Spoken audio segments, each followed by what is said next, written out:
बिस्मिल्लाहिर्रहमानिर्रहीम। अस्सलाम वालेकुम। Welcome back to my channel foodie Mujna official और मैं हूं मुजना। आज हम बना रहे हैं मज़ेदार से क्रिस्पी से पकोड़े। ये इनका क्रंच चेक करें, बहुत ज़बरदस्त बने थे। मैं आपको इसकी रेसिपी की तरफ लेके चलती हूँ। सबसे पहले 2 प्याज लिए हैं मैंने मीडियम साइज़ के, उनको इस तरह से बारीक बारीक काट लिया है।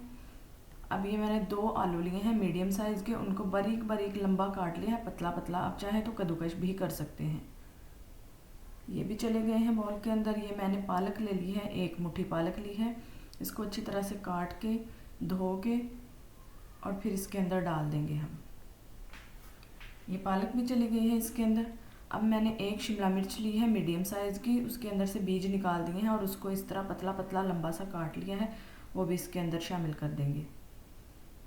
अब मैंने 7 से 8 हरी मिर्चें ली हैं, उनको चॉप करके डालना है, वो बहुत अच्छी लगती हैं पकौड़ों में।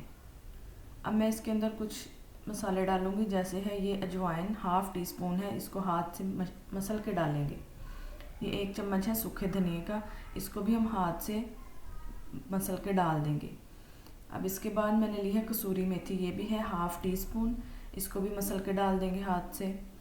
अब इसमें सारे ड्राई स्पाइसेस जाएंगे। ये है 1 tablespoon salt, 1 tablespoon सुरख मिर्च, 1/2 टेबल स्पून कुटी हुई लाल मिर्च, 1/2 टेबल स्पून ज़ीरा और 1/2 टेबल स्पून साबुत कुटा हुआ गरम मसाला।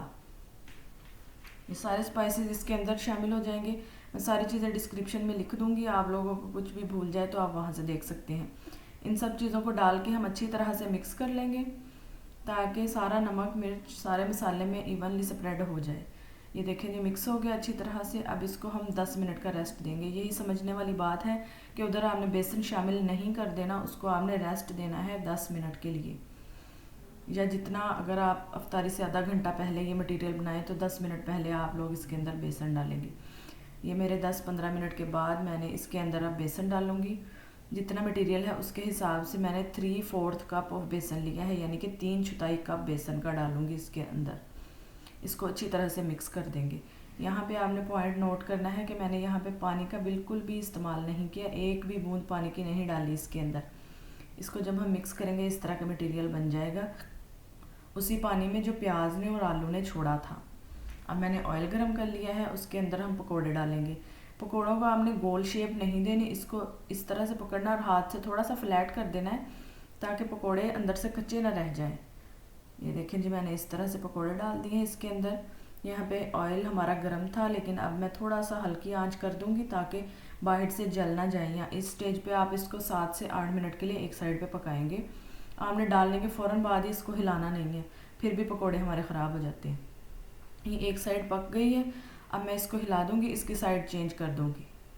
ये देखें जी, अगर आप चैनल पे नए हैं तो चैनल को सब्सक्राइब कर दें, वीडियो को शेयर कर दें अपनी उस सहेली को जिससे इतने क्रिस्पी पकौड़े नहीं बनते। और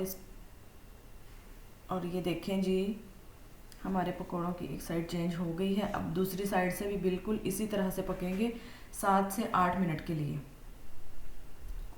ताकि इधर भी अच्छा सा प्यारा सा गोल्डन कलर आ जाए। ये देखें जी, दूसरी साइड पे भी कलर आ गया। अब हम इसको निकाल लेंगे।